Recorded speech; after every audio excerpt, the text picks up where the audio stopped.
महोदय, करोड़ों रुपए खर्च हो गए, जमीन अधिग्रहण में घोटाले हो गए, लेकिन बुलेट ट्रेन सरकार की पावर पॉइंट प्रेजेंटेशन से बाहर नहीं आ पा रही है।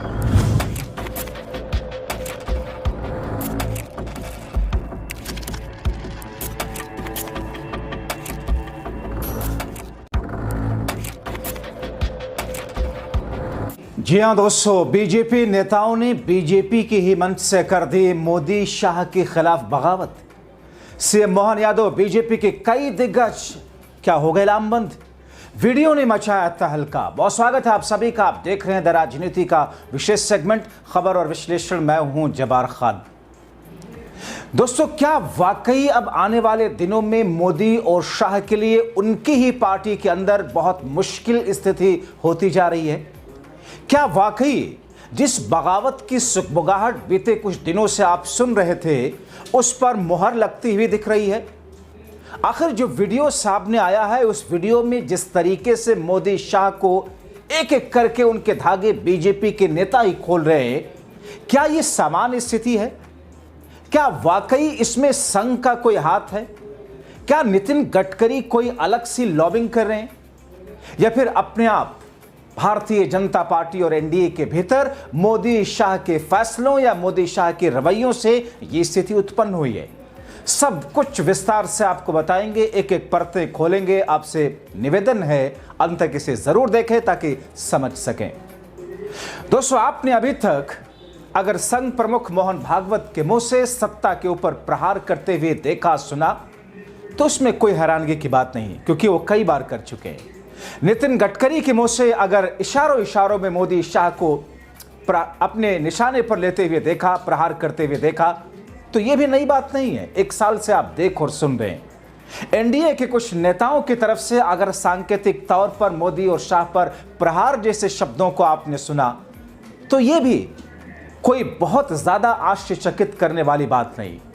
लेकिन दोस्तों, जब भारतीय जनता पार्टी के अपने ही कुनबे के, अपने ही नेता के परिवार से, उनके बेटे से अगर बीजेपी के ऊपर प्रहार और मोदी शाह के ऊपर प्रहार करते हुए आप देखें और सुने तो इसके मायने क्या हैं, इसे क्या कहा जाए? और उस स्थिति में जिस मंच पर इस खुली बगावत का जिक्र सामने आ रहा है, जिस मंच से खुली बगावत की बात कही जा रही है, अगर उस मंच पर बीजेपी के दिग्गज नेता मौजूद हों और उनकी मौन सहमति उसमें हो, मोदी और शाह के चहेते उसमें हो, मुख्यमंत्री हों, भारतीय जनता पार्टी के बड़े नेता होने के साथ साथ प्रदेश के मुख्यमंत्री हों, और उनके सामने एक एक करके बखिया उधेड़ी जाए मोदी और शाह की, उनके फैसलों की, तो फिर कहा जाएगा स्थिति सामान्य नहीं। खबर बताते हैं। मध्य प्रदेश में भारतीय जनता पार्टी के नेता के बेटे संघमित्र जब सरकार के खिलाफ गरज रहे थे मंच पर, तो आपको शुरू में बता दूं कि उस मंच पर मुख्यमंत्री मोहन यादव देवी अहिल्या विश्वविद्यालय में आयोजित इस कार्यक्रम में मौजूद थे। और सिर्फ मोहन यादव मुख्यमंत्री ही नहीं मध्य प्रदेश के, बल्कि कई और दूसरे नेता और दिग्गज भारतीय जनता पार्टी के मौजूद थे।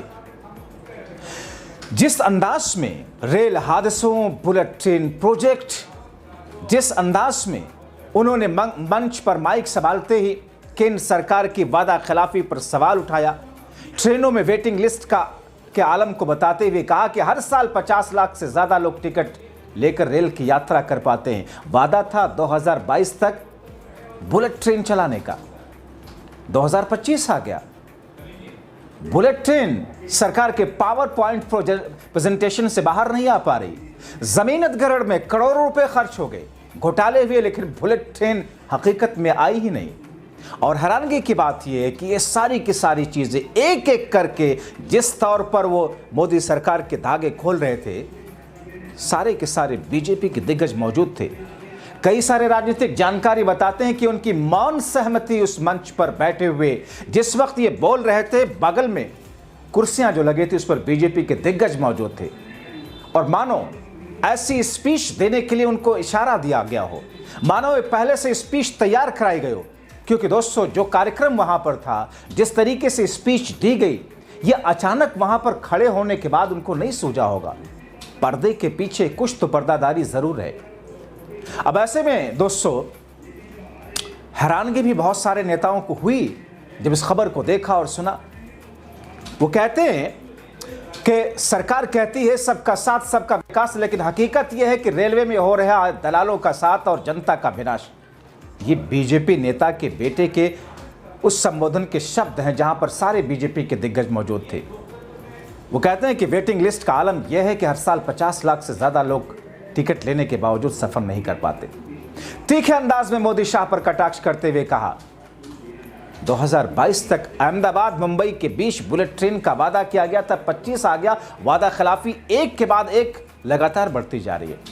करोड़ों रुपए खर्च किए गए, जमीन अधिग्रहण घोटाला हुआ, लेकिन अब तक सिर्फ पावर पॉइंट प्रेजेंटेशन आ रहा है। दोस्तों, लग रहा था मानो ठान कर आए थे कि एक एक करके सारे धागे खोल देने। आगे वो बेतहाशा बढ़ रहे रेल हादसों पर अपनी सरकार के आला कमान की रेल बनाते हुए दिखे। उसकी चर्चा हर तरफ रही। कहा, कवच तकनीक से रेल हादसे खत्म हो जाएंगे, लेकिन पिछले 10 साल में 20,000 लोग ट्रेन हादसों में अपनी जान गंवा चुके हैं। जब रेल के डिब्बे टूटते हैं तो ट्रेन पटरी से उतरती है। ये सिर्फ लोहे के डब्बे नहीं टूटते, किसी माँ की गोद उजड़ती है, किसी बच्चे का भविष्य अंधकार में चला जाता है, किसी बूढ़े पिता की आंखों की आखिरी उम्मीद छिन जाती है। अब दोस्तों, इतने पर भी वो नहीं रुके। उन्होंने कहा 400 स्टेशन एयरपोर्ट्स जैसे बनाने की बात हुई, लेकिन अब तक बने कितने? सिर्फ 20। वो भी चमकते हुए बोर्ड तो हैं, लेकिन पीने का पानी महंगा, भीड़ वही की वही। सीएजी रिपोर्ट का हवाला देते हुए उस नेता ने कहा कि 1.25 लाख करोड़ रुपयों का बजट स्वीकृत कर दिया गया, लेकिन 80% परियोजनाएं अब तक अधूरी हैं। 78% फंड जो सुरक्षा के लिए था उसे डाइवर्ट कर दिया गया।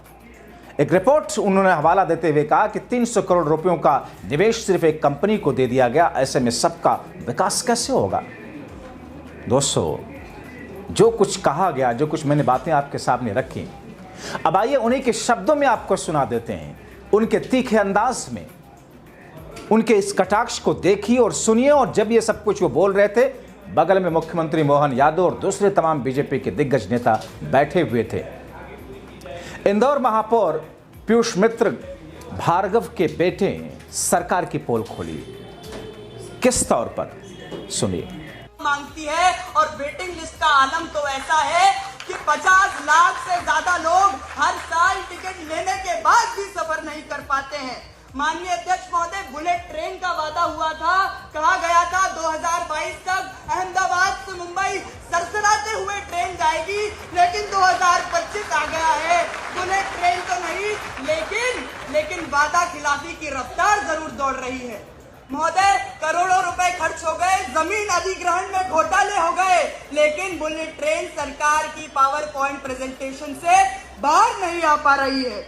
महोदय, सरकार कहती है कि कवच तकनीक सिस्टम से रेल हादसे खत्म हो जाएंगे, लेकिन आपको बात बता दूं कि 10 साल में पिछले 10 साल में 20,000 लोगों ने रेल हादसों में अपनी जान गंवाई है। क्योंकि महोदय, जब रेल के डिब्बे टूटते हैं, रेल पटरी से फिसलती है, तब सिर्फ उस रेल के डब्बे नहीं टूटते, एक माँ की गोद सूनी हो जाती है, किसी बच्चे का भविष्य अंधकार में चला जाता है और एक बूढ़े पिता की आंखों से उसकी आखिरी उम्मीद छिन जाती है। महोदय, स्टेशन रीडेवलपमेंट की बात होती है, कहते हैं 400 स्टेशन हम एयरपोर्ट जैसे बनाएंगे, बनते कितने हैं? केवल 20। वहां पे भी जनता की आवाज आती है कि हाँ, चमकते बोर्ड तो है, लेकिन पीने का पानी महंगा है। और भीड़ की भीड़ वही है। लेकिन आज मैं आप सभी को कुछ तथ्य प्रस्तुत करना चाहता हूं कि सीएजी की रिपोर्ट 2022 हमें यह बताती है कि 1.25 लाख करोड़ रुपए जो जनता का पैसा स्टेशन बनाने के लिए स्वीकृत किया गया था, उसकी आज भी 80% परियोजनाएं बाकी हैं। उसके बाद जो 78% सुरक्षा पर पैसा खर्च करना था, उसे डाइवर्ट कर दिया गया। और इकोनॉमिक टाइम्स की 2020 हमें यह रिपोर्ट बताती है कि 300 करोड़ रुपए की कैटरिंग का निवेश एक ही कंपनी को दे दिया। तो मैं आपको ये बताना चाहता हूं, सरकार कहती है सबका साथ होगा, सबका विकास होगा, लेकिन रेल में हो रहा है दलाल का साथ, निषेध का विकास और जनता का विनाश। इस वीडियो को मध्य प्रदेश कांग्रेस ने आधिकारिक एक्स हैंडल पर शेयर करते हुए लिखा कि मुख्यमंत्री मोहन यादव की उपस्थिति में सरकार और सत्ता के बड़े चेहरों के सामने इंदौर महापौर पुत्र ने मोदी सरकार के कलई खोल कर रख दी, दिलेरी से केंद्र सरकार की बखिया उधेड़ दी। आपको यहां पर यह भी बताता चलूं दोस्तों के संघमित्र के पिता पुष्यमित्र भार्गव इंदौर के मेयर हैं, शहर के 24वें महापौर हैं। पुष्यमित्र वकील भी हैं, मध्य प्रदेश उच्च न्यायालय के सबसे युवा अतिरिक्त महाधिवक्ता के रूप में काम भी किया है। मध्य प्रदेश बीजेपी के बड़े नेता माने जाते हैं। उनके बेटे ने ये सारी बातें बीजेपी के दिग्गजों के सामने कही। दरअसल मेयर के बेटे ने देवी अहिल्या यूनिवर्सिटी के ऑडिटोरियम में स्वर्गीय निर्भय सिंह पटेल स्मृति वाद विवाद प्रतियोगिता में हिस्सा लिया था, विजेता भी बने थे। और उसके बाद पुरस्कार वितरण समारोह में विजेता संघमित्र को मंच पर भाषण देने के लिए बुलाया गया। बीजेपी के नेताओं, जिस वक्त ये सब कुछ हुआ और खबरें जैसे सोशल मीडिया पर आनी शुरू हुई और उसके बाद में मानो भारतीय जनता पार्टी को सांप सूंघ गया हो, और जब मामला ज्यादा बढ़ा, ये वीडियो सामने जैसे ही आया, जिस अंदाज में मध्य प्रदेश से लेकर के देश की राजधानी दिल्ली तक हलचल बढ़ी और उसके बाद में ये कहा जाने लगा कि अब तो मध्य प्रदेश बीजेपी की यूनिट की खैर नहीं, क्योंकि बीजेपी आला कमान के खिलाफ ऐसी बातें मध्य प्रदेश के उस मंच से खुले तौर पर बीजेपी के दिग्गज नेताओं के सामने की गई हैं। और यह सिर्फ एक सामान्य घटना नहीं है, इसका मतलब यह है कि पर्दे के पीछे कुछ न कुछ जरूर ऐसी खिचड़ी पक रही है। ये मैं नहीं कह रहा, ये भारतीय जनता पार्टी के कुछ नेता भी गैर आधिकारिक तौर पर कह रहे हैं। सूत्र ये बताते हैं कि किस तौर पर, किस अंदाज में देश के हालात भारतीय जनता पार्टी के लिए इस वक्त हैं, और ऐसे में बीजेपी नेता, उनके बेटे का ये कहना जाहिर तौर पर एक सोची समझी स्क्रिप्ट की प्लॉटिंग का हिस्सा है। तो क्या अब भारतीय जनता पार्टी न सिर्फ अपने विरोधी विपक्षियों के सामने जो घिरते नजर आ रही थी, अब अपनों के सामने पूर्ण रूप से घिरती हुई ट्रैक वो खुद को देख रही है? क्या एक ऐसे जाल में मोदी और शाह फंसते जा रहे हैं जिसकी कल्पना, जिसकी उम्मीद कभी उन्होंने नहीं की थी? 303 सीटें लोकसभा के चुनाव में 2019 के लोकसभा के चुनाव में लेकर आए थे, 224 तो फिसले। 224 के बाद की स्थिति ने उन्हें ऐसे स्टेज पर पहुंचा दिया कि जो देश के सबसे ताकतवर मजबूत नेता खुद को मानते हुए आ रहे थे, न सिर्फ बीजेपी में बल्कि पूरे देश के नजरिए से, अब कहीं ना कहीं उनकी बुनियाद दरक रही है। तो फिर आगे क्या होगा? क्या इनके खिलाफ मोदी और शाह कोई कार्रवाई करेंगे? देखना बहुत महत्वपूर्ण होगा। फिलहाल आप क्या सोचते हैं दोस्तों इन तमाम चीजों को लेकर के? क्योंकि बीजेपी तो कहती है कि साहब हमारे यहाँ डेमोक्रेसी है, पार्टी विद डिफरेंस है, तो फिर डेमोक्रेसी और लोकतांत्रिक प्रक्रिया के बीच में अपनों के खिलाफ भी अगर कुछ गलत हो रहा तो आलोचना तो की जा सकती है। तो ऐसे में बीजेपी की कार्रवाई कितनी उचित होगी? और अगर कार्रवाई कुछ होती है तो फिर उसका जो रिवर्स एक्शन होगा वो क्या होगा? अपनी राय कमेंट बॉक्स में जरूर लिखें। अभी के लिए इतना ही, बहुत शुक्रिया।